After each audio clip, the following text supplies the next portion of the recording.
Komið þið sæl. Verið velkomin á hlutabréfanámskeið.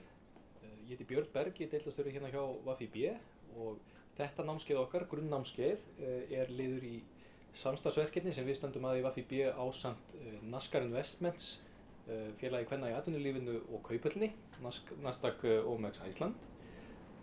Í þessu átaki okkar eða svona fyrirlestra á námskeiðaröð sem ber heitið fjölbreytni á markaði og höfum við boðið upp á fjöldan allra námskeiðum, bæði grunnnámskeið og námskeið fyrir lengra komna. Og við héldum hlutabréfanámskeið núna snemma á síðasta ári og það var mikill áhugi fyrir því, þannig við ákváðum að bjóða upp á það aftur. Þetta er grunnnámskeið varðandi hlutabréfaviðskipti. Við ætlum að fara yfir tiltölulega breiðan grunn en kannski ekki djúpt í einstaka atriði. Í næsta mánuð, í mars, munum við síðan bjóða upp á námskeið, það er ekki örugglega 25. mars, þá verður námskeið fyrir lengra komna, eða svona framhaldsnámskeið í hlutabréfaviðskiptum. Og það verður Kristján Markús Bragason sem stýrir hlutabréfagreiningu hérna á Íslandsbanka sem ætlar að sjá það námskeið. Þannig ég hvet ykkur til þess að skrá ykkur það ef þið hafið áhuga. Nú en hlutabréf eru fjárfestingarkostur sem er ansi sérstakur. Hann sker sig úr svona þessum fjárfestingarkostum sem við þekkjum hvað helst eins og skuldabréfum og bankareikningum og því leytinu til að það eru engin takmörk á því hversu mikið hlutabréf geta hækkað í verði eða lækkað í verði. Skuldabréfaviðskipti sem margir þekkja, þau eru tiltölulega eða gengi og verð skuldabréfa tiltölulega fyrirsjáanleg. Það er að segja að það er búið að semja einhver ákveðna lokagreiðslu, einhverja vexti og svo geta verið einhverja sveiflur á leiðinni að þessari lokagreiðslu en það er alltaf innan einhver ákveðna marka og sama varðandi lækkun á skuldabréfum, að lækkun á verði skuldabréfa er alltaf tímabundin nema að sá sem skuldar peninginn fari hreinlega á hausinn. Þannig að hlutabréf eru töluvert áhættu meiri vegna þess að það er engin vissa verðþróun og sveiflur eru síðan miklu meiri. Það eru líka engar tryggingar á bak við hlutabréf. Hlutabréf eru rauninni bara eignarhlutur í félaginu. Og eigendur fyrirtækis sem verður gjaldþrota, þeir fá ekkert. Þeir eru alltaf síðastir í kröfuröðinni. Ef maður á skuldabréf í fyrirtæki og hlutabréf í fyrirtæki þá er skuldabréfi líklegra að skila einhverju ef fyrirtæki verður gjaldþrota. Það er hins vegar vegna aðgengis að hlutabréfum og hvernig viðskipti með hlutabréf eru að það er hægt að fá hlutabréf í sjóðum, það er hægt að kaupa þau beint og í útboðum og þau eru tiltölulega aðgengileg. Að þá eru mjög margir sem fjárfesta í hlutabréfum án þess endilega að vera búin að kynna sér mjög vel. Og það er svona markmið þessa námskeiðs hér að reyna að útskýra fyrir ykkur hvernig hlutabréf hegða sér, hvað við þurfum að passa okkur á, hvað það er sem að stýrir hreyfingum, hvað hefur áhrif á verðið og hvernig verðlagningin er. Og síðan munum við skoða íslenska hlutabréfamarkaðinn sérstaklega, hvert og eitt af þessum stóru félögum. Ætlum við að kanna og fara svona örlítið yfir og svona hvaða þættir það eru í rekstri þeirra félaga sem er gott fyrir okkur að þekkja og fylgjast með. Við höfum svona verið aðeins að ræða það hérna í VFIB hvort þetta sé heppileg eða óheppileg tímasetning fyrir svona námskeið vegna þess að það er verið að skila inn uppgjörum núna alveg á færibandi. Vodafone voru að skila núna bara fyrir 20 mínútum eða hvað það er og við erum að bíða eftir TM og N1 núna bara á eftir. Það getur vel verið að það hafi verið að detta inn og morgun eru Eimskip síðan með uppgjör.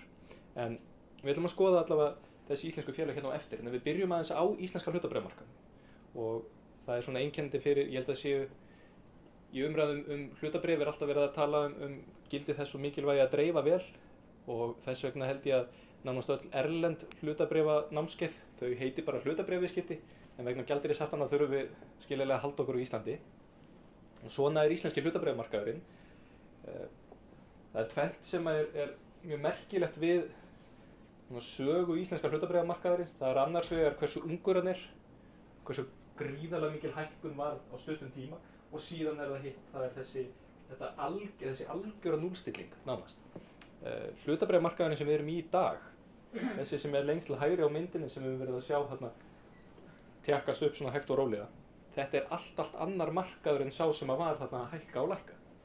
Vegna þess að félögin sem voru skráð fyrir hrun og í hruninu, það eru allt félögin eru skráð núna, á langmestu leyti. Það er líka áhugavert að félögin sem voru skráð í uppbyggingu markaðarins, þegar hann var að myndast, eru allt önnur fyrirtæki en þau sem að voru síðan á markaðnum við hrunið. Það voru miklu fleiri félög skráð framan af, það var fjöldinn allir á sjávarútvegsfyrirtækjum og miklu meiri dreifing. Í þessari gríðarlegu hækkun sem að varð síðan í aðdraganda hrunsins, þá fækkaði þeim ansi hratt og þetta var orðið þannig að hlutabréfamarkaðurinn var að mestu samsettur úr fjárfestingafélögum og fjármálafyrirtækjum. Við ætlum að skoða aðeins samsetningu markaðarins á eftir, en ávöxtunin, þetta er svona önnur útgáfa í rauninni að sömu mynd. Hún sýnir okkur hvert ár fyrir sig.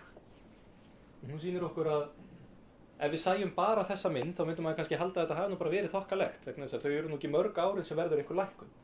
En það er þessi allsherjar útþurrkun á markaðnum þarna 2008 sem að náttúrulega veldur því að línuriti lítur út eins og það gerir. Það sem þessi mynd sýnir okkur líka er í rauninni hvers vegna maður fjárfestir í hlutabréfum. Vegna þess hversu mikil áhætta er í þessari fjárfestingu, að þá krefjumst við miklu meiri ávöxtunar. Og þegar við heyrum talað um það að einhver fyrirtæki hafi skilað svona eða svona miklum hagnaði, þá er mjög mikilvægt að setja það í samhengi við hvaða peningar eru þarna inni frá hluthöfum sem verið er að ávaksta og hvaða ávöxtun er þetta á fjármuni eigenda. Og þá fáum við oft upp einhverja tölur eins og kannski 10–15% og okkur finnst það ef við erum með peningin á bankareikningi eða eigum skuldabréf þá hljóma 10–15% sem mjög há tala, en það er bara svo það getur vel verið að sá sem fær 10% á hlutabréfaviðskiptum sé mjög ósáttur vegna þess að hann gerir kröfu, ávöxtunarkrafa er mun hærri. Hann gerir kröfu að fá mjög háa ávöxtun vegna þess að hann er að taka svo mikla áhættu. Og það er akkurat ástæðan fyrir því að hlutabréf svona í gegnum tíðina, alls staðar annars staðar en á Íslandi, maður þarf í rauninni alltaf að taka Ísland út fyrir sveiga, eiga að skila og hafa skila miklu meiri ávöxtun en nánast allir aðrir fjárfestingarkostir.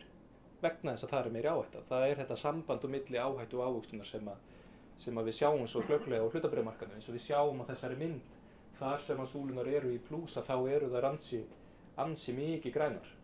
En svo geta hrunið líka orðið algjör eða mjög mikil.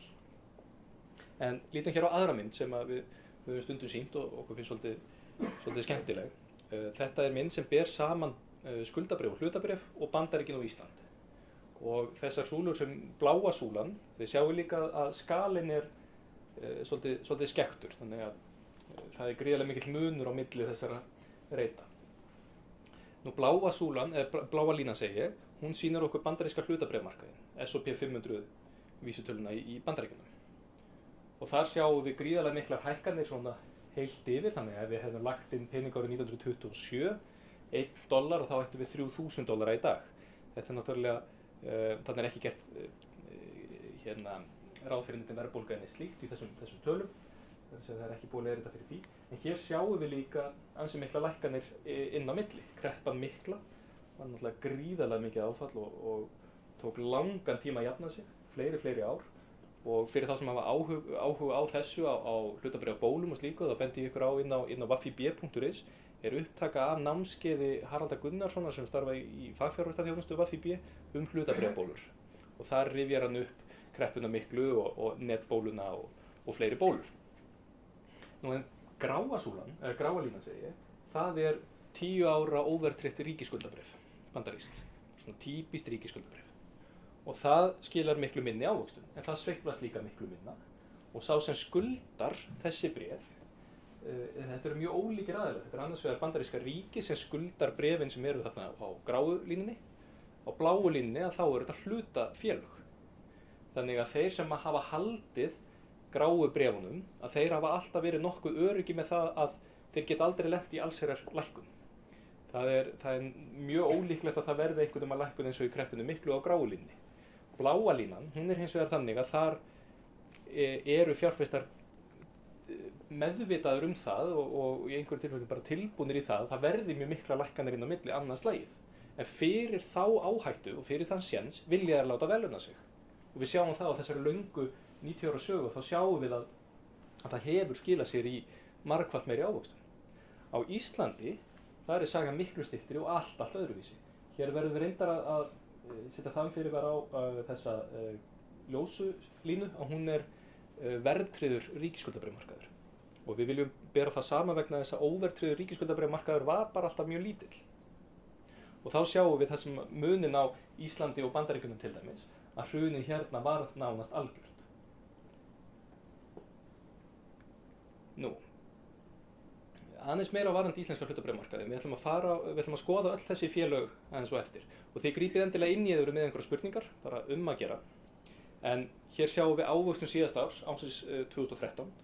Og það er held ég gott að byrja einmitt á, ég var að nefna hlutabréfabólur áðan, og það er eðlilegt þegar við sjáum gríðarlega miklar ávöxtunartölur eins og við sjáum hér á Icelandair yfir 120% ávöxtun á einu ári. Og það er eðlilegt að við spyrjum okkur hvort að þetta sé ekki bara akkurat merki þess að hér sé eitthvað óeðlilegt í gangi. Allt og mikil hækkun. Við skoðum það eins og eftir hvort að það sé akkurat með þetta. Sem betur fer, og við höfum nú bent á það, að þá geta félög líka lækkað í verði eins og við sjáum á hlutabréfaverði Marels og Vodafones. Þannig að við sjáum ekki mikil bólumerki í hlutabréfaverði Vodafones og Marels á síðasta ári. En ávöxtun á síðasta ári í Íslandi var gríðarlega há og ég nefndi áðan 10-15% krafa ávöxtun. 70, 60, 40, 120, þetta eru miklu hærri prósenttölur sem nemur einhverju svona eðlilegri eða hefðbundinni og ásættanlegri ávöxtun á hlutabréfum. Þannig að til þess að þetta sé ekki bóla sem verið að blása upp þarna, að það þarf eitthvað að vera á bak við þetta. En það er gott að muna það líka að það að eitthvað hækki verði þýðir ekki að það sé bóla þar. En það er alltaf mikilvægt að við veltum þessari spurningu fyrir okkur, við ætlum að skoða það eins og eftir.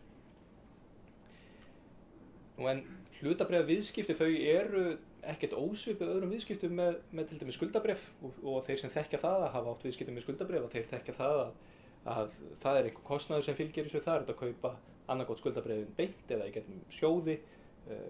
Það er einhver markaður þar sem einhverjir birta það sem þeir eru tilbúnir að kaupa og það sem þeir eru tilbúnir að selja og þetta sama gildir með hlutabréfin. Og ég er búinn að lista hér upp nokkur atriði sem gott er að byrja aðeins á að ræða.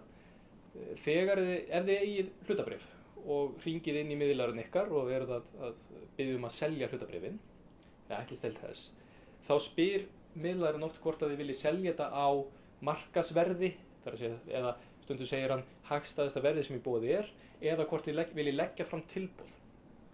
Og ég ætla að sýna ykkur á eftir hérna hver munurinn þar á og það er þessi hérna mynd vegna þess að það er eitthvað til sem heitir verðbil sem er munurinn á því hagstæðasta sem einhver er tilbúin að kaupa á og því hagstæðasta sem einhver er tilbúin að selja á.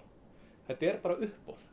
Þetta er þannig að kauphöllin sem slík og inn á wafib.is erum við líka upptaka af námskeiði sem við heldum hér með fulltrúum kauphallarinnar þar sem þau voru að útskýra bara nákvæmlega hvernig kauphöll virkar.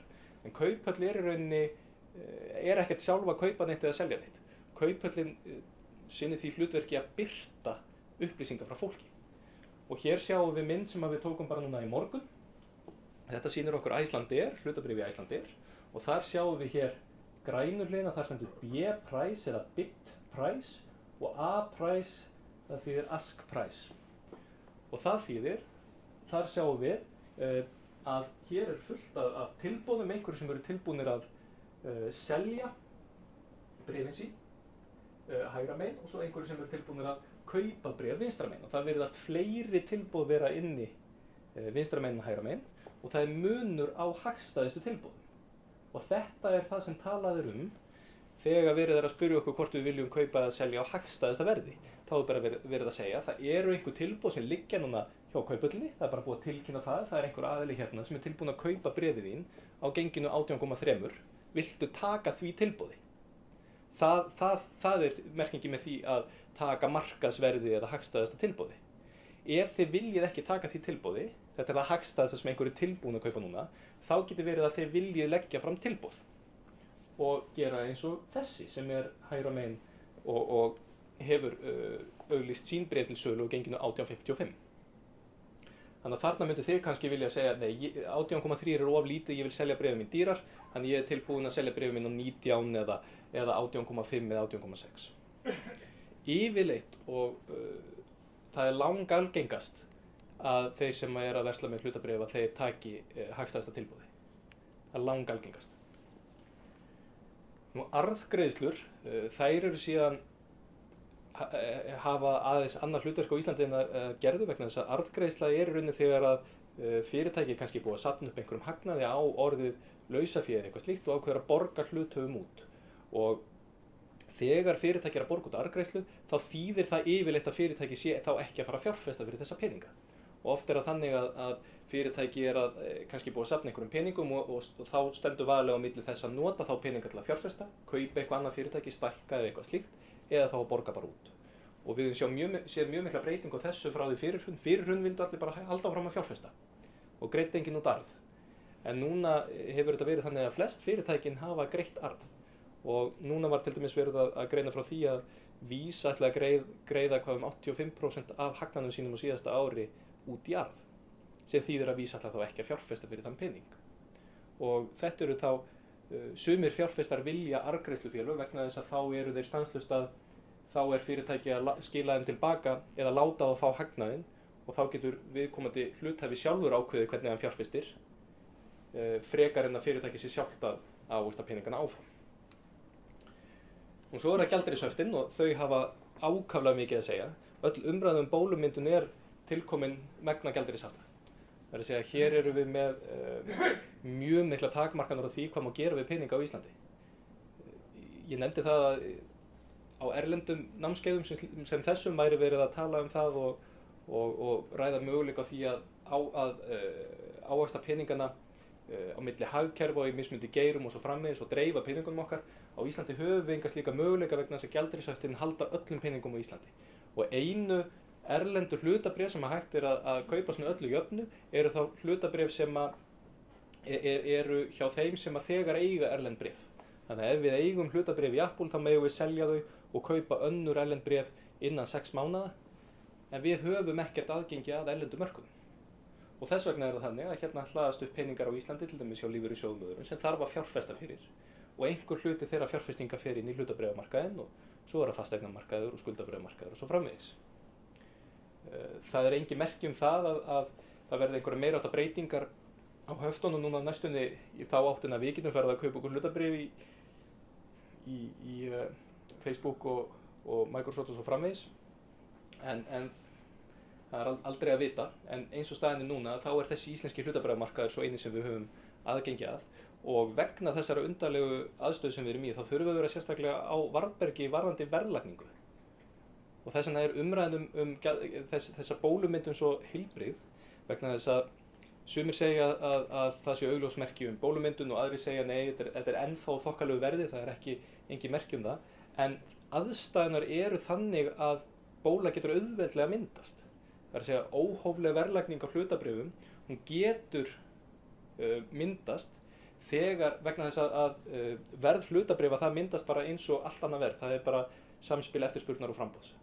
Og þegar það er tiltölulega lítið framboð á hlutabréfum og gríðarlega mikil eftirspurn þá hækkar verðið. Og það getur hækkað of mikið. En skoðum hvert og eitt félag á eftir. Nú varðandi verðbil, ég sýndi ykkur hérna myndina áðan, þar sem við sáum munin á kaup- og sölutilboði hjá Icelandair. Og þetta bil á milli hagstæðasta kauptilboðs og hagstæðasta sölutilboðs er kallað verðbil. Og verðbil er oft minna og þrengra eftir því sem það eru örari og meiri viðskipti með félagið.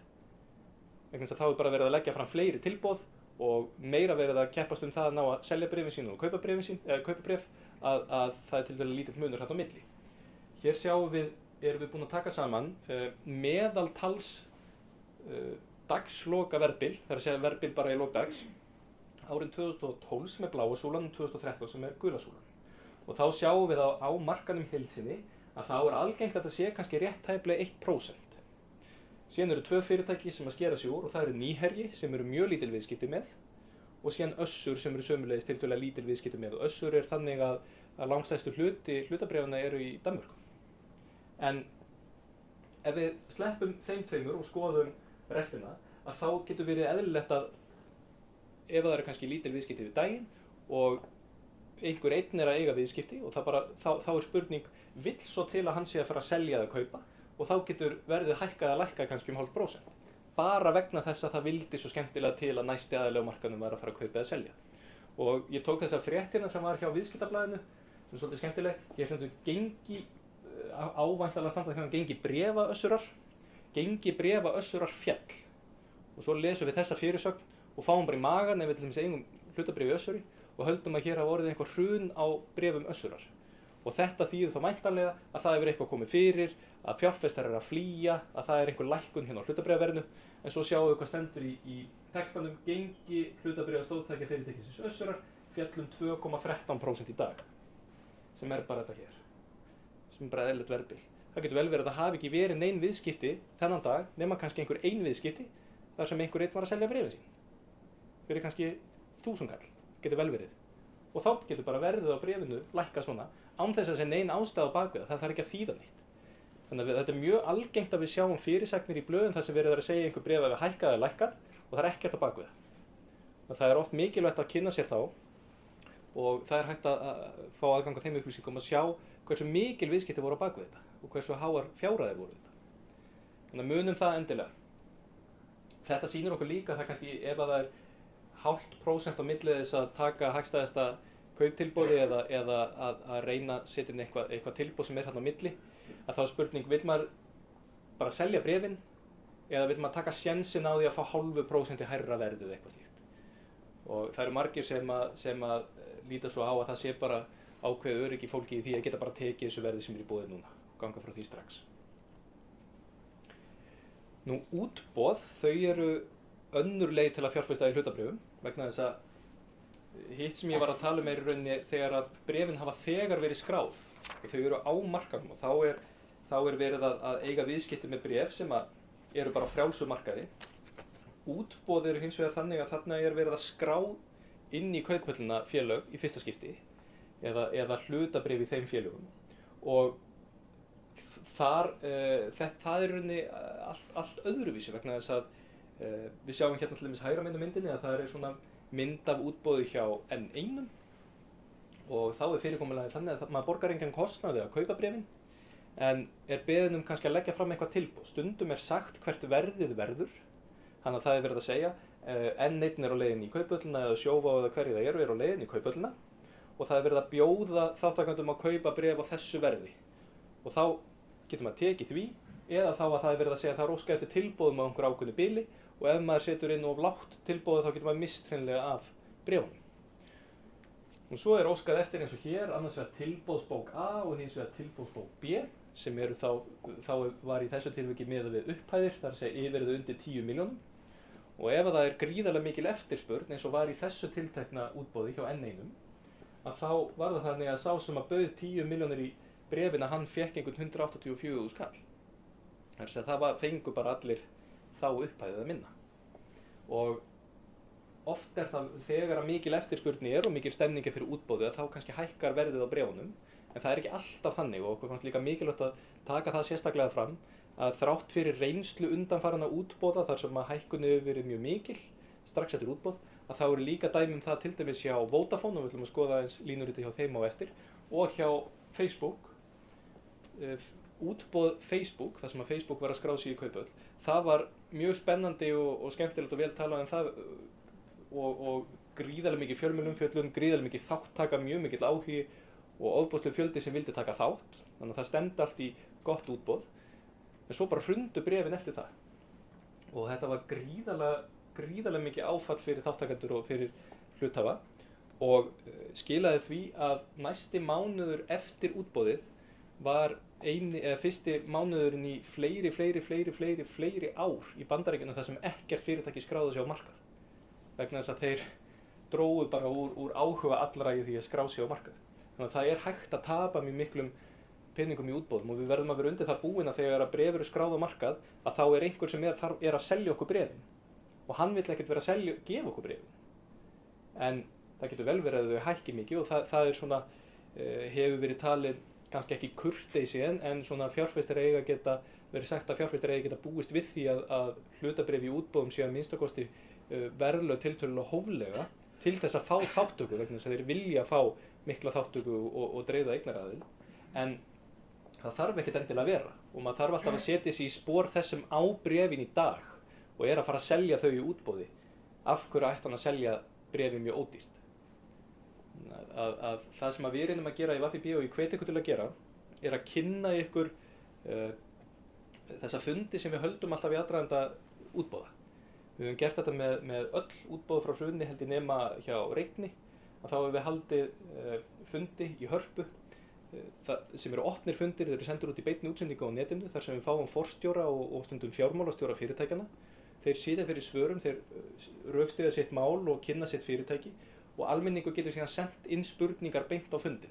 Og við höfum bara verið með tölvu með okkur upp á sviði bara meðan fundurinn í gangi og þið getið sendt okkur beint spurningar á Twitter. Og þetta eitthvað sem að þekkist hvergi í erlendis að almenningur fái svona aðgengi að geta spurt beint forstjóra fyrirtækja kannski daginn áður en að fyrirtæki hefur útboð. En nýtið ykkur það endilega vegna þess að það vakna alltaf einhverja spurningar og auðvitað það þannig að sá sem að selja bréfin sín í útboði að hann reynir að fegra myndina eins og mögulegt er. Nú þá eru það sveiflurnar og sveiflur einn mælikvarði á áhættu. Þegar við erum að fjárfesta þá erum við yfirleitt eða í öllum tilfellum erum við að láta peningana í hendunar á einhverjum öðrum og það einn mælikvarðin á áhættuna, hversu líklegt að við getum fengið þá peninga tilbaka. Það að segja að sá sem að tekur við peningunum að hann verði ekki gjaldþrota, að hann taki bara peningana með sér. En hin spurningin og hin áhættu þátturinn hversu mikla líkur eru á því að meðan hann heldur á þessum peningum að þá sé verðmæti peningana hækka eða lækka í verði. Og það eru sveiflurnar. Og það má alls ekki vanmeta þær og allra síst á hlutabréfamarkaði vegna þess að sveiflurnar geta verið það miklar. Og ég sýni ykkur mjög áhugaverða mynd. Ég sýndi ykkur áðan á þessu línuriti S&P 500 vísitöluna bandarísku, það að segja 500 stærstu fyrirtækin á bandaríkjamarkaði og hins vegar 10 ára ríkisskuldabréf. Og hér búið að gera mynd með nákvæmlega þessum sömu tveimur vísitölum. Og þetta eru gögn sem ná frá 1977 til 2011 og búið að safna saman ef við hefðum sett upp svona og svona eignasafn, hvernig hefði árangurinn orðið. Og á þessum lárétta ásnum að þá sjáum við sveiflurnar, það að segja áhættuna í þeim skilningi og á lóðrétta ásnum sjáum við ávöxtun. Hlutabréf eru hættulegri en skuldabréf, það að segja og þau sveiflast meira, það alveg klárt. Við sáum þá á þessum tveimur línuritum, þessu bláa og þessu gráa, að bláa línan sem voru hlutabréf sveifluðust miklu meira, alveg klárt. En ávöxtun álíka vera meiri. Við sjáum á þessari mynd á ljósbláa bílnum að þar erum við með safn, þar sem var bara fjárfest í skuldabréfum, mjög örugg skuldabréf, og við settum allan peninginn okkar þangað. Að þá eru sveiflurnar þetta miklar og ávöxtunin þetta mikil. Ef við hefðum hins vegar sett 75% til skuldabréf og 25% til hlutabréf, þannig erum við búin að blanda hlutabréf inn í safnið, þá hefðu áhættan orðið minni, sveiflurnar orðið minni og ávöxtunin meiri.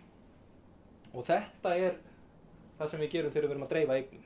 Eignadreifing ætluð til þess að ná að rífa upp ávöxtun eða halda ávöxtun hinni sömu með því að minnka eða viðhalda sömu áhættu. Og svo spyrir maður sig hvernig getur það verið að safn sem allt í einu komið með hlutabréfin í sem sveiflast svona mikið getur allt í einu farið að sveiflast minna. Og það vegna þess að hlutabréf og skuldabréf sveiflast ekkert alltaf eins. Og sá sem á safn til dæmis í dag á Íslandi sem kannski bara í skuldabréfum, hann heldur að ef hann setur 5% eða 10% af hlutabréfum að þá muni safnið sveiflast meira. En það þarf alls ekki að vera, vegna þess að á Íslandi það oft þannig að þegar að einhver selur hlutabréfin sín þá kaupir hann skuldabréf og öfugt. Og þá sveiflastu sikk-sakk. Og stundum eins og síðasta ári þá var gríðarlega mikil ávöxtun á hlutabréfamarkaði, nánast engin ávöxtun á skuldabréfamarkaði. Þeir sem áttu hvort tveggja, þeir eru þá einhvers staðar þarna á milli og með minni sveiflur. Þannig að hlutabréf sem partur af eignasafni getur alveg verið góður kostur, án þess að maður sé endilega að taka mikla áhættu. Hérna hins vegar hægt að fjárfesta í hlutabréfum í hundruðum eða þúsundum hlutabréfa í mörgum löndum. Í útlöndum hægt að gera það en á Íslandi að þá markaðurinn tiltölulega lítill, þannig að það kannski örlítið meiri áhætta á Íslandi en annars staðar að fjárfesta í hlutabréfum því við náum ekki að dreifa eins vel. Sveiflurnar, það lýsa sér oft svona eftir því hvernig fjárfestar hegða sér og við höfum stundum nefnt það á námskeiðum hjá okkur ég kallaði Mr. Market og Mr. Market svona þessi karakter sem að fer mjög mikill tími í að ræða við og það það alveg furðulega óvenju mikill tími til dæmis hjá ráðgjöfum, fjármálaráðgjöfum og þeim sem ræða hlutabréf sem fer í akkurat að ræða við Mr. Market. Og Mr. Market þessi típa sem að vill alltaf vera að elta allar sveiflur. Þannig að þegar hlutabréf verður að hækka, þá vill hann kaupa. Þannig að þegar að bréfin eru búin að hækka eitthvað mikið, eins og við sjáum hér er hlutabréfamarkaðurinn búin að hækka, þá hringir hann vill endilega að kaupa sér hlutabréf. Eða segir, jæja, þessi hlutabréfamarkaður er greinilega alveg ágætur, núna er ég tilbúin að kaupa hlutabréf. En hann er alltaf svona markaður. Hann sveiflast alltaf upp og niður. Og hvað gerir þá Mr. Market þegar bréfin lækka? Þá verður hann rosalega hræddur og heldur að þau muni þá bara halda áfram að lækka. Og hann selur. Og svo heldur hann áfram þangað til að peningarnir eru búnir. Og þetta er mjög algengt. Við höfum stundum gert svona samanburð við aðra fjárfestingar sem við hefðum okkur ekki svona. Þegar við erum að kaupa hús, segjum að við séum að velta fyrir okkur nokkrum húsum. Og við erum að velta, þetta er stærsta fjárfestingin í lífi okkar og við erum að leita eftir einhverju ákveðnu og við erum alltaf að meta hversu mikil sem virði er þetta hús miðað við það sem ég er að fá í staðinn. Ef eitthvað eitt ákveðið hús myndi síðan hækka mjög mikið í verði, ef við sæjum það bara inn á fasteignasölunum, það er bara búið að hækka 10%, þá myndum við ekki hlaupa og kaupa það út af því að það er búið að hækka, alls ekki. Þvert á móti, þá er það bara orðið dýrar og lítur verr út. En þegar við erum að horfa á hlutabréf, þá er oft þannig að vegna þess að eitthvað hækkaði, þá höldum við að það sé betra. Og þetta er mjög hættulegt. Stundum getur að vera að það sé eitthvað á baku þessa hækkun. Þá er það bara fínt, en þá er það búið. Þá er svo hækkun þegar komið fram. Þegar eitthvað lækkar, þá getur það líka bara verið út af einhverju góðri ástæðu. Tökum dæmi til dæmis verðtryggð ríkisskuldabréf. Verðtryggð ríkisskuldabréf hafa lækkað svolítið á undanförnu og bara töluvert svona miðað við hvað telst eðlilegt. Og þá er spurning, vegna þess að þau eru búin að lækka svona, þýðir það að núna eigi maður að selja verðtryggð ríkisskuldabréf vegna þess að þau hljóti bara að halda áfram að lækka. Eða á maður að leita að því hver var ástæðan fyrir þau lækkuð. Gæti það verið vegna þess að krónan er búin að styrkjast mjög mikið, vegna þess að verðbólga hefur ekki verið lægri, hefur einu sinni verið lægri síðan verðbólgumarkmið Seðlabankans var tekið upp. Getur það verið ástæðan? Og það er það sem við þurfum að skoða og er aðalatriði í hlutabréfaviðskiptum. Það er það að pæla ekkert í því hversu mikið eitthvað er búið að hækka eða lækka, heldur hugsa alltaf á hverjum punkti er þetta ódýrt eða er þetta dýrt. En svo er það samt oft þannig að vegna þess að það eru margir sem að hegða sér eins og þessi Mr. Market, að þá ýkjast þessar sveiflur.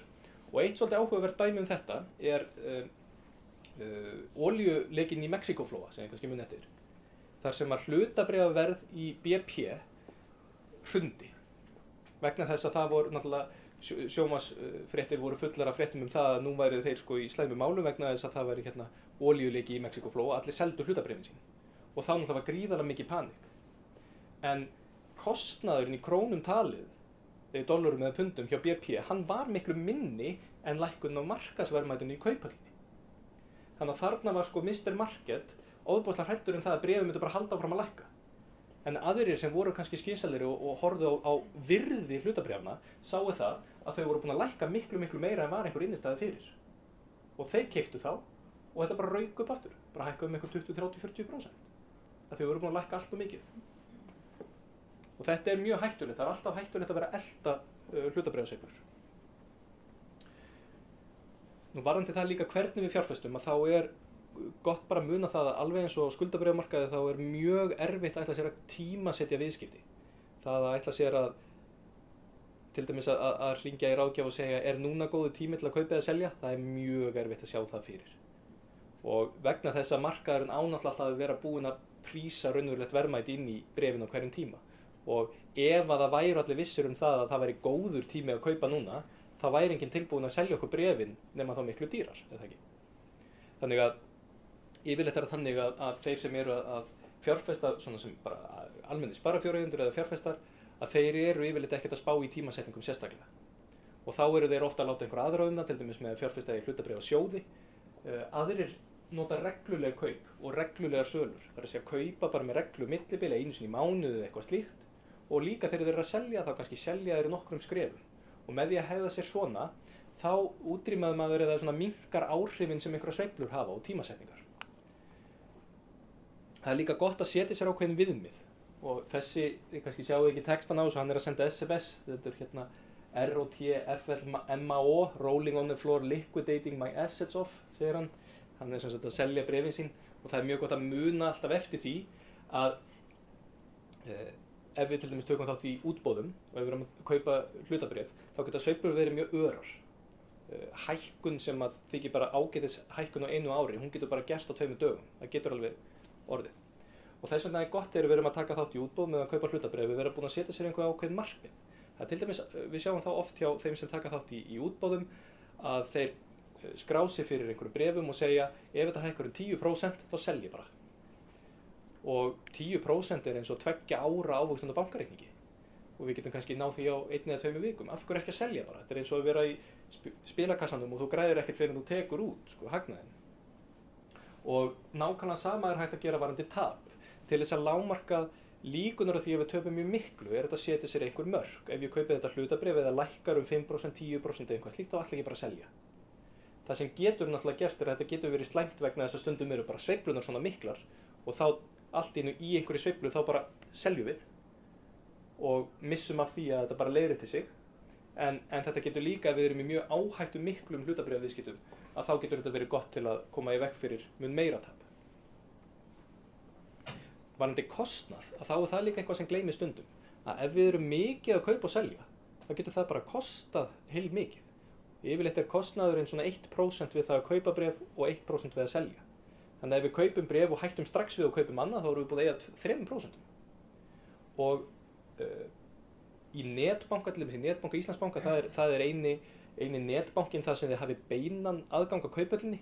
Þegar þið setjið inn tilboð í netbanka Íslandsbanka þá fer ekki tölvupóstur til starfsmanns í banka eins og hjá öllum hinnum, heldur fer þetta beint inn í kaupöllina. Þannig að þá er engin milligönguaðili þar og þar eru afslættir. En almennt er þetta nokkuð dýrt. Og þá það félögin og við ætlum aðeins að renna yfir hvert og eitt. Og þetta er eitthvað náttúrulega sem breytist mjög oft, þannig að við erum eins og ég nefndi varðandi uppgjörun og þau eru öll bara að detta núna þessa dagana, þannig að við erum búin að vera að reyna að uppfæra þetta eins og mögulegt er. En við ætlum að byrja á Marel. Marel var stærsta félagið í kaupöllinni og var annað af 2 félögum sem lifðu af hrunið, má í rauninni segja, af þessu stærri félögum. Það voru eiginlega bara Marel og Össur. Og Marel er félag sem getur sveiflast ákaflega mikið vegna þess að og sveiflast eftir í rauninni bara heimshagkerfinu, eftirspurn á alþjóðavísu. Þeir eru nánast með allar sína tekjur í erlendri mynt og stóla mjög mikið á það að það sé einhver tilbúin að kaupa af þeim vörur til framleiðslu. Og þetta eru dýrar vélar, þetta eru einhverjir sem eru að framleiða eða eru að vinna kjúkling og fisk og kjöt og þeir þurfa fyrir að fyrst að hafa aðgengi að fjármagni til þess að geta tekið lán til að geta keypt af vélarnar og það þarf líka að vera einhver vöxtur eða einhver eftirspurn hjá þeim til þess að þeir vilji stækka og kaupa vélar af þeim. Þannig að þegar hægist á eins og var í hruninu að þá hægist á sama tíma hjá Marel og þeir upplifðu það í hruninu að þeir voru reyndar á sama tíma í yfirtöku á fyrirtæki. Þið sjáu hér Básinn Stork, það hollenskt félag sem var mjög mikið í vinnslu á kjúklingi og þarna skrappar saman eftirspurnin vegna þess að kreppan 2008 var náttúrulega út um allan heim og þegar allir voru hræddir hvaða peninga fólk hafði til að kaupa af þeim fisk og kjúkling og þegar að verksmiðjurnar sjálfar vissi ekki hvort að þeir getu nálgast fjármagn til þess að kaupa þessar vélar að þá bara kældist allt niður. En þá breyttu þeir aðeins módelinu hjá sér og eru núna nokkuð balanseraðir þar að segja þegar illa gengur lítil eftirspurnir að þá eru þeir að selja mikið af varahlutum og þjónusta vélar en þegar vel gengur þá eru þeir að selja nýja vélar. Það hafa verið talsverðar breytingar á Marel og undanförnum vegna þess að þeir skiluðu núna allt of oft í röð allt of slæmum uppgjörum.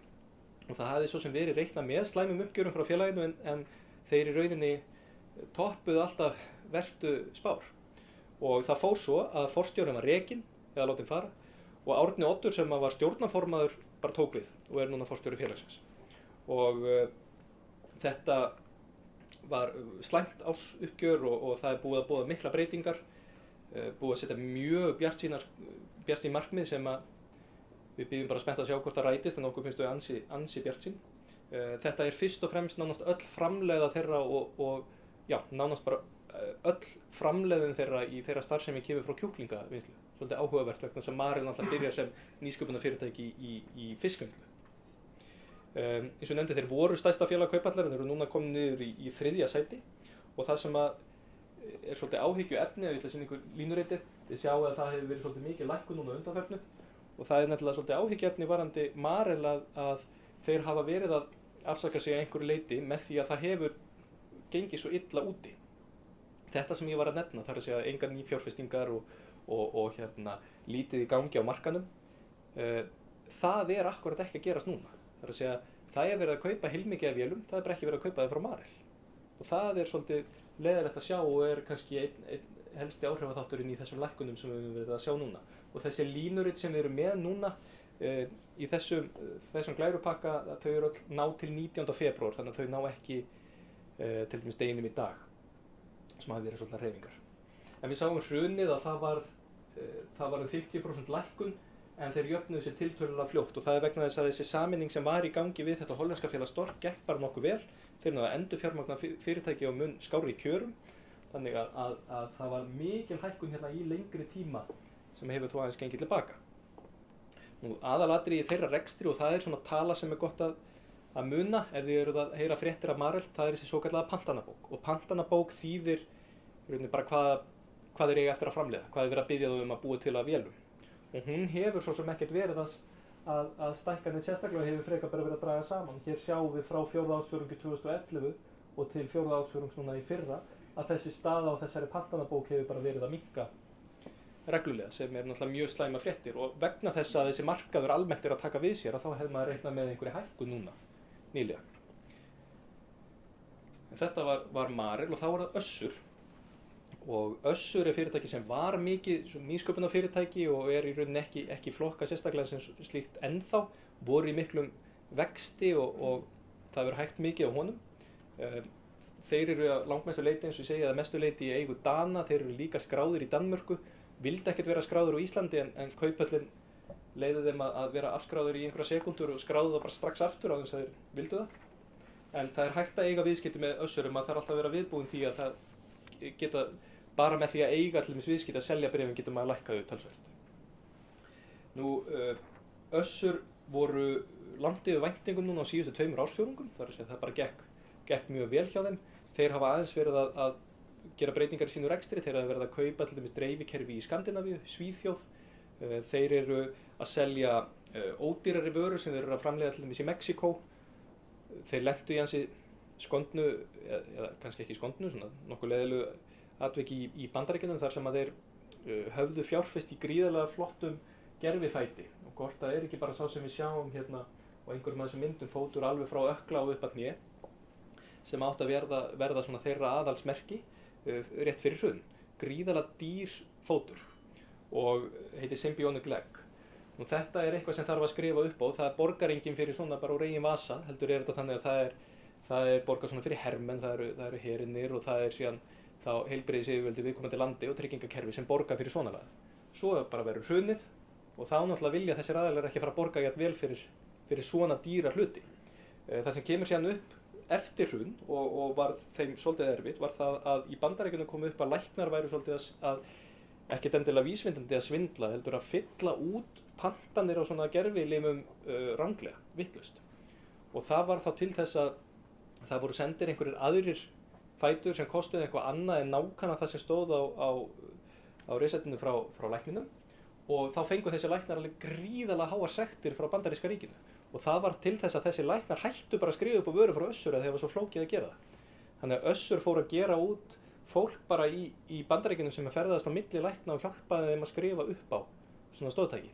Þeir reyndu nú að redda sér þannig en það er áframhaldandi hjá Össur náttúrulega eins og hjá Marel, það eru mjög lítil viðskipti á Íslandi og þetta er félag sem er með nánast alla sína tekjur í erlendri mynt.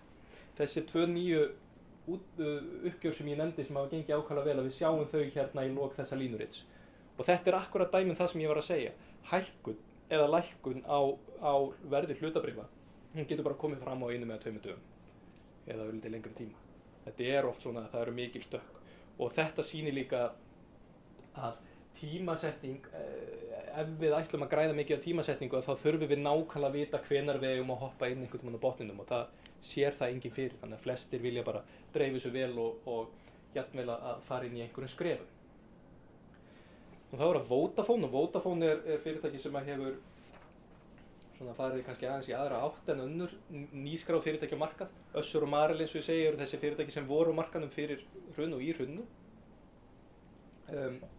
Þeir hafa sömuleiðis eins og Marel skilað tiltölulega slæmum uppgjörum en þokkalegum núna. Síðasta uppgjör var bara þokkalegt en það sem var náttúrulega svolítið sett út á hjá hjá Vodafone er það að þeir fóru á markað án þess að vera með almennilega sögu.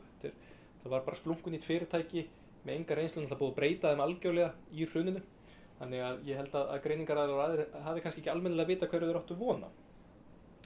Þeir hafa verið í smá ströggli varandi eða svona þessi síma heimur gengur svolítið út á svokölluð lúkningagjöld þar sem að kostar að hringja í viðskiptavini annarra símafyrirtækja og svo þarf að færa peninga með einhverjum hætti og þetta hefur aðeins verið að lækka núna.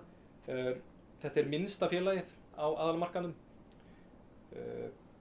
Fyrir utan held ég reyndar, nema þessu minni nýherri. Nú en þetta stóra lekamál sem við sjáum hérna á línuriti, þar sem verið mikið lækkun, það varð mjög erfitt fyrir þá.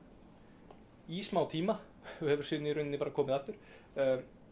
Í útboðinu að þá héldust við bara nokkur flöt bréfin og lækkuðu síðan gríðarlega mikið.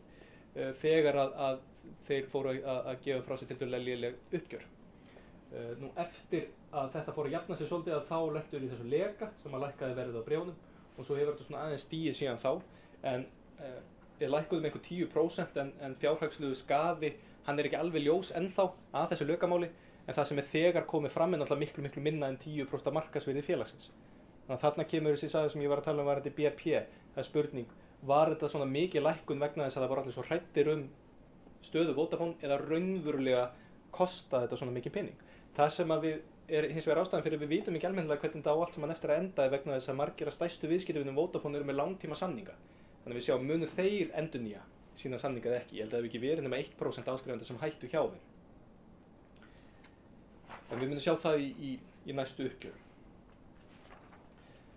Eimskip er fyrirtæki sem fór á markað á svipuðum tíma á Vodafone og þeir hafa lent í svona brostnum vonum í rauninni að einhverju leyti.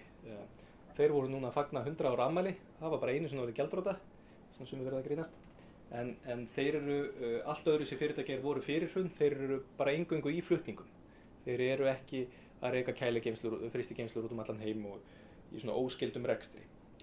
50% teknanna eru innanlands og 50% erlendis og með 50% tekjum á Íslandi þá hefur skipt mjög miklu máli að það hefur ekkert verið að gerast á Íslandi.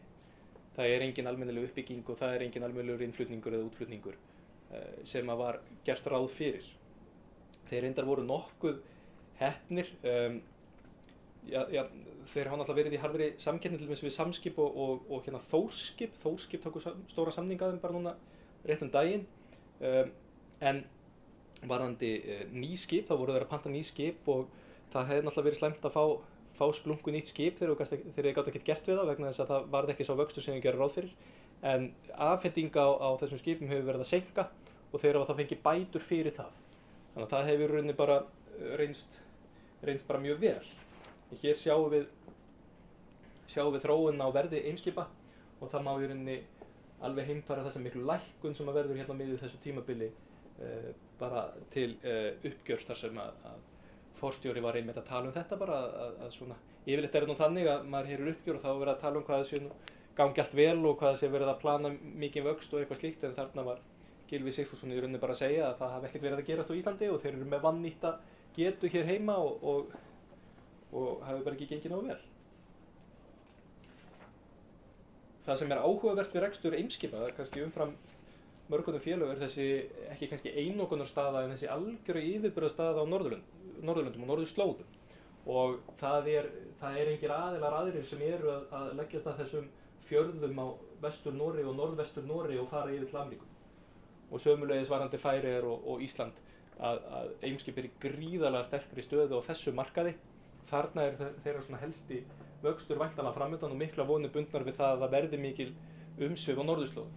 Aðgengið að Grænlandi hefur hins vegar verið erfitt. Grænland er náttúrulega nánast rekið eins og bara gamaldags þriðja heims nýlenda í Afríku að það er bara Danir bara ákveða bara hvort þú megir en nokkurn veginn leggja staðið ekki og það hefur verið mjög erfitt fyrir utan að koma til aðeila að hreinlega komast að á Grænlandi.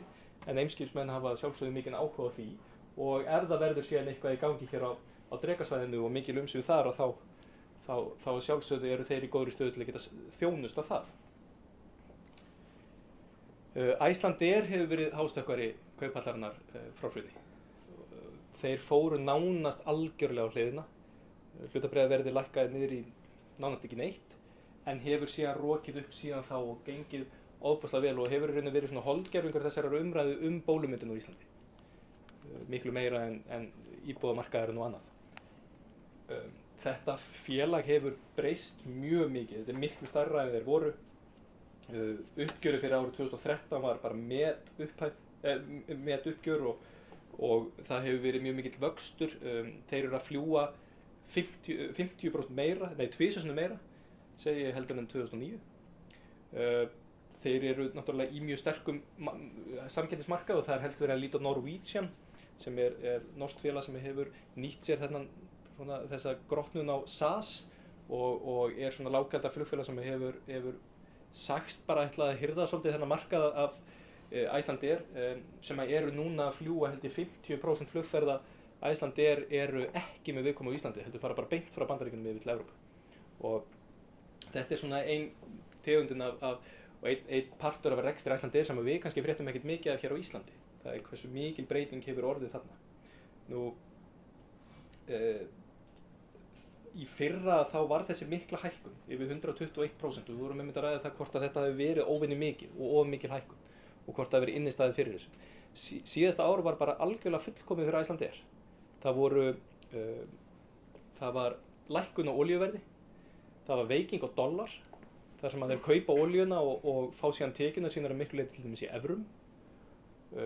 Þeir voru að fljúga mjög mikið og gekk bara ákaflega vel og sætanýting hefur verið mjög vel og gríðarlega mikil aukning í túrisma á Íslandi. Þetta er leiðakerfið þeirra núna í dag og ég efast það að Íslendingar séu til dæmis mjög stór hluti af þeim sem eru að fljúga frá Anchorage og Edmonton og St. Petersburg og þessara staða. Þetta er orðið bara alþjóðlegt flugfélag með algjöra yfirburða stöðu að sjálfsögðu á Íslandi en í mjög harðri samkeppni á alþjóðamarkaði. Og Icelandair Group sem er skráð í kauphöllina er í rauninni þessi félög. Það er að segja fyrir utan Icelandair sjálfa að þá eru til dæmis Icelandair Hotels og það er líka gríðarlega mikil aukning í nýtingu á hótelum, til dæmis á veturna sem hafi verið algjörlega lífsnauðsynlegt fyrir hótelbransan á Íslandi að geta rekið hótel sem eru full allan ársins hring. Og svo er það Flugfélag Íslands, áhugaverður punktur varðandi Flugfélag Íslands að þeir eru með fleiri áfangastaði á Grænlandi en á Íslandi. Þannig að það er mjög mikill alþjóðlegur vöxtur hjá þeim. Svona hefur hlutabréfið verið og við sjáum hérna áhrif hrunsins þar sem Icelandair fór nánast niður í ekki neitt og hefur svo margfaldast síðan þá með yfir tvöföldun á síðustu 2 árum. Yfir 100% 2012 og 120% árið 2013.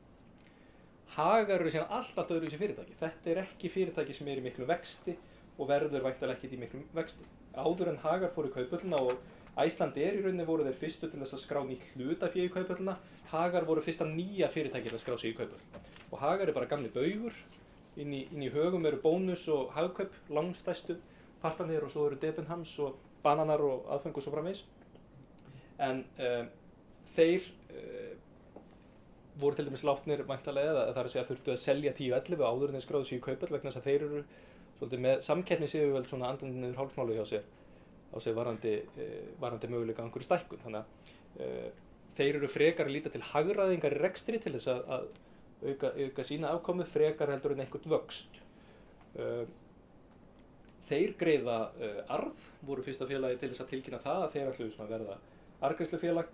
Þeir hafa aðeins verið að breyta hjá sér varðandi, eða það er að segja svona fyrirhugaðar staðsetningar á búðum. Þeir hafa verið að tala það að þeir væntanlega færi sig út úr Debenhams eða hætti með Debenhams í Smáralind og ætli síðan að minnka Hagkaup í Smáralind alveg minnst að kosti helming.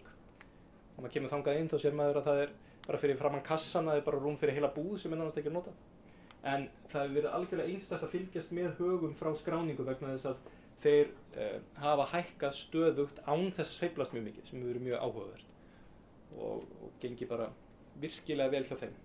Þeir eru svona típist arðgreiðslufélag. Það er að segja þeir mega ekkert fjárfesta mikið á Íslandi eða stækka mikið á Íslandi og hafa sagst ekkert ætla að gera það erlendis. Þannig að hvað eiga þeir að gera við allan hagnaðinn sem þeir hafa frá Bónus og nota þeir hann til að greiða hann út í arð. Nú Reginn var fyrsta fasteignafélagið til að skrá sig í kauphöll. Þeir eru með 45 eignir og ansi gott útleiguhlutfall, 98%. Það sem hefur skilaði eiginlega mestri hækkun hjá þeim það er tvennt ef við kannski stökkum beint í línuritið. Það er annars vegar í kjölfar útboðs að þá var talsverð hækkun fyrir að náða endursemja skuldir og svo hefur hækkun á verði atvinnuhúsnæðis náttúrulega skila sér beint í endurmati á þeirra eignum og hækkun. Eignir sem að þeir eiga og þeir hafa verið að eignast nokkuð félög, þeir til dæmis fengu Vist og Klasa og þeir eiga Smáralind og Egilshöll, KEA á Akureyri og JL-húsið og fleiri byggingar. Og svona fyrst og fremst náttúrulega skiptir máli hjá Regni hvernig þróun á fasteignaverði á Íslandi er. Þeir náttúrulega stóla á það í sínu rekstri að fasteignir bara haldi áfram að hækka. Þeir eru með að einhverju leyti svona það sem eru kallað verðtryggðar tekjur. Það er að segja þeir stóla líka á það að leigutekjurnar nokkurn veginn haldi alltaf í við verðbólgu að minnsta kosti. Þannig að þar kom mikill stöðuleiki. Og svo eru þeir núna orðnir í rauninni, þeir eru að reyna svolítið að stækka vegna þess að það er mikið stærðarhagkvæmni í rekstri fasteignafélags. Það var svona helst kannski sett út af þá að þeir væru full litlir miðað við þann fjölda starfsmanna sem þurfti að vinna þarna. Nú, tryggingafélögin, þau fóru á markað í fyrra og við erum væntanlega að fá það þriðja núna, einhvern tímann í vorið í sumar sem þá Sjóvá.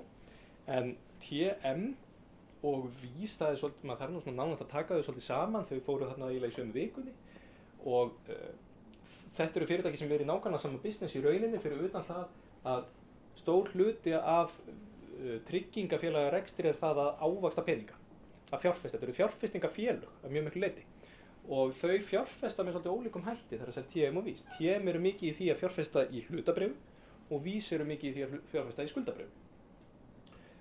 Þeir eiga stærsta einstaka eign tryggingamiðstöðunar er eign í Granda, HB Granda. HB Grandi hefur rokið upp, hækkað mjög mikið, þannig að þeir hafa hagnast mikið á því og HB Grandi er svo væntanlega á leiðin á markað. Þannig að ef við gerum ráð fyrir einhver eftirspurnandi bréfum þar þá lítur þetta bara vel út hjá þeim. Nú þeirra svona hlutabréfasaga einkennist að miklu leyti að því að hlutabréf verði rauk upp í útboðum. Þannig að þarna voru margir sem fengu bara 2, 3, 4 ára ávöxtun bara nánast á einni viku og kannski seldu og svo hefur þetta verið svona tiltölulega venjulegt síðan þá. Varðandi Vísa þá, eins og ég sagði, eru þeir bara mjög svipaðir, þeir eru reynda meira í skuldabréfum og það mun alveg klárlega hafa áhrif á uppgjörið þeirra fyrir árið 2013 vegna þess að skuldabréfamarkaðurinn 2013 var mjög slakur. Þeir hins vegar hafa verið að bæta við sig í hlutabréfum og gerðu það nú undir lok ársins. Það sem er gott að hafa auga með í rekstri tryggingafélagi það sem er kallað samsett hlutfall sem er í rauninni sá afgangur sem er að raunverulegri tryggingastarfsemi. Ef þetta samsetta hlutfall er 100% eins og það er hjá Vís, það þýðir að það er engin hagnaður og ekkert tap af því að reka tryggingastarfsemina. En þá er einhver hagnaður af því að ávaxta fé. Og TM hefur síðan verið þarna fyrir neðan 100% þannig að þeir vilja vera með eins lágt samsett hlutfall mögulegt vegna þess að það voru þeir að skila afgangi. Svona er eignasafni hjá þeim og eins og ég nefndi þetta eru 10% hlutabréfum móti 90% í skuldabréfum og sömu sögu að segja á þeim og TM að hækkunin sem við höfum séð á hlutabréfverðinu var bara öll í útboðinu sjálfu. Nú N1 er síðasta félagi sem fór á markað og ef þið hafið líka áhuga á til dæmis á N1 og eruð eitthvað að velta fyrir ykkur nánar upplýsingar þá er myndband af fundi okkar með Eggerti og Eggerti, fjármálastjóra N1 inn á wafib.is. En þetta er stærsta olíufélag landsins en er eiginlega eina olíufélagi eða íslensku olíufélagin eru eiginlega þau einu sem við þekkjum sem eru ekki olíufélag. Þau eru rauninni bara að dreifa olíu, eru ekki sjálf í olíubransanum. Og þess vegna er samanburður, þegar við erum að velta fyrir okkur hvort að bréf séu dýr eða ódýr, þá reynum við ofta að bera þau saman við sambærileg félög í útlöndum. Æslandi er þá verið að bera saman við erlend flugfélög og svo framvegis. En varðandi N1 þá eigum við enga svona almennilegan samanburð vegna þess að þetta þekkist ekki annars staðar. Mjög áhugavert vegna reksturs N1 að helmingur allri framlegð N1 kemur út af veitingasölu og vörusölu. Það er ekki nema helmingur sem kemur úr bensínu. Þannig að þið sjáu það eru náttúrulega miklu meiri tekjur þar, miklu hærri upphæðir en miklu minni margina, miklu minni hagnaður af þeirri starfsemi. Þannig að þetta er cirka 50-50 og þess vegna skiptir svona rosalega miklu máli að bjóða upp á gott kaffi og þeir eru náttúrulega með mjög sterka stöðu út á landsbyggðinni. Þeir eru líka mjög sterkir í flugvélaeldsneyti. eru eitt stærsti skattgreiðandi landsins og hafa stundum sagt það sem áhugavert. Það verður gaman að fylgjast með þeim núna næstunni. Þeir eiga 4 milljarða í því sem heitir órastafað eigið fé, sem eru peningar sem þeir geta til dæmis greitt út í formi arðs eða geta fjárfest eitthvað fyrir, og við þurfum bara að sjá hvernig það er. Og þeir hafa sagt að þeir ætli sér að greiða út mikinn arð og geta gert það, en við erum að sjá núna allir uppgjörið hafi ekki bara verið að rata í hús, þannig að við sjáum væntanlega bara þegar við förum heim hvort að þeir hafi tilkynnt eitthvað slíkt. Það verður síðan gaman að sjá, og við spurðum á þessum fundi hvort að þeir ætli sér að vera sterkir í tilkomi einhverja nýra orkugjafa, og þeir hafa sagt það en ekkert sérstakar fyrirætlanir þar. Þannig að það getur náttúrulega verið mikil ógn ef að fólk hættir að nota bensín mikið. Nú, þá eru það næstu fyrirtæki, hugsanlega á markað. Og þetta eru svona vangaveltir, en við verðum að setja þann fyrirvara við þessa mynd. Hægra megin á myndinni, hægra megin við þessa punktalínu, eru félög sem að við gerum ráð fyrir að fá á markað í árið 2014. Svona reiknum með. Sjóvá er eiginlega alveg öruggir. HB Grandi er eiginlega alveg öruggir. Eik, þeir hafa sagst ætla að fara á markað núna í ár. Og svo er talað eina félagi sem er þá með höfuðstöðvar utan höfuðborgarsvæðisins, og Dalvík, Promens, svakalega flott fyrirtæki sem getur verið á leiðinu að kaupa hérna líka. Og svo Skipti, eða Síminn. Og þetta eins og segi geti allt saman verið núna í ár. Restinn, þessi félög sem eru hér vinstra megin, það getur vel verið að einhver þeirra detti út, en þetta eru svona þau sem að hafa hvað helst verið í umræðinni. Og það getur líka gert varðandi einhver af þessu stærri félögum, eins og til dæmis bankana, að einhver hluti verði skráður í Íslandi og einhver hluti í útlöndum. En það kemur allt saman bara í ljós. Það sem er bara gott að hafa í huga þegar kemur að þessu, þá fær maður ágætis fyrirvara. Þetta verður bara tilkynnt í fjölmiðlum, svo er gefin út einhver skýrsla þar sem maður hefur aðgang á upplýsingum í félaginu, þar sem heitir útboðslýsing. Við í VFIB munum síðan halda fundi, vonandi bara öll þessi fyrirtæki. Og það er bara mikilvægt að hrífast ekki með einhverjum æsingi í svona útboðum, af því að þau hafa yfirleitt gengið gríðarlega vel frá hruni, en það þarf ekki alltaf að verða. Og maður þarf alltaf að setja sig í spor þess sem er að selja bréfin. Ef ég ætti hlutabréf í Promens til dæmis núna, og ætlaði mér að selja þau með því að skrá þau í kauphöllina, af hverju ætti ég verið að gefa einhvern svakaran afslátt af þeim? Það er bara mjög gott að hafa það bak við það. Nú rétt að lokum, svona síðasta sem ég ætlaði að segja er í rauninni með þetta ágætis mynd. Þetta er svona listaverk sem er annars vegar það sem er kallað bólamarkaður og hins vegar bjarnarmarkaður. Að reyna að forðast að horfa á þetta sem svo að þegar að hlutabréfamarkaður er að hækka, að þá þurfi það að þýða eitthvað svona trend eða einhverja svona hreyfingu sem vara í einhvern langan tíma.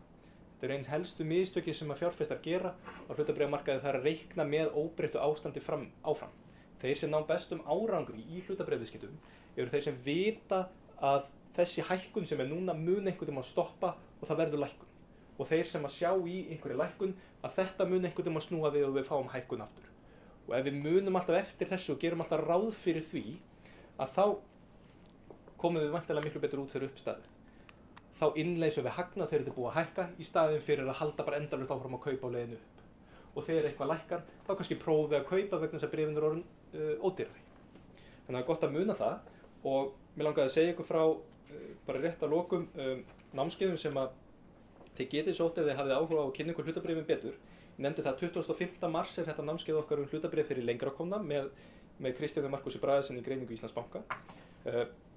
7. mars þá erum við í VFIB ásamt opna háskólanum í Háskólanum í Reykjavík að halda ókeypis námskeið atferlisfjármál. Atferlisfjármál taka á í rauninni hegðun fjárfesta, svona helstu mistökum sem við gerum við fjárfestingar. Og það er opin skráning á það og ókeypis á það námskeið. 3. apríl munum við halda námskeið í tæknigreiningu. Tæknigreining það verður hjá opna háskólanum líka og opin skráning á það líka. Og það er fag sem að tekur á línuritun, þar sem við notum línurit og hreyfingar bréfa til þess að mynda okkur einhverja skoðun á því hvað er líklegt, stundum er allir með stannig ef að bréf lækka niður í eitthvað ákveði gengi, að þá er líklegra að þau muni halda áfram að lækka eða snúa við að einhverjum ákveðnum punkti. Þetta er mjög tæknilegt, þannig að fyrir það sem er mikinn áhuga þá er það mjög skemmtilegt. Nú inn á vfib.is eru síðan 2 önnur námskeið sem að henta til dæmis mjög vel varðandi þessi uppgjör sem eru núna, og við starfsmennir hérna í VFIB höfum verið í allan dag að lesa uppgjörum frá því í gær og við erum ekkert að fara heim núna, ætlum bara að lesa uppgjörum sem voru núna áðan. Það eru námskeiðin lestur og greining ársreikninga og ítarleg greining ársreikninga. Vegna þess að ef að þið viljið ekki fela einhverjum öðrum að stýra ykkar hlutabréfaviðskiptum, til dæmis í sjóði, og ætli sjálf að mynda ykkur skoðun á þessu, þá er svo ofsalega mikilvægt eins og ég nefndi að átta sig á því hvort þetta er ódýrt eða dýrt. Og það gerum við helst með því að lesa ársreikninga og skoða það hvort að, vegna þess að ef þið heyri fréttir eða tilkynninga frá þessum fyrirtækjum, þá náttúrulega segja þau alltaf að það gangi voða vel, eða ekki. Það er allavega mjög líklegra heldur en að þau fari að mála skrattan á vegginn. Þannig að kynnið ykkur þetta endilega. En er einhverja spurningar í lokin?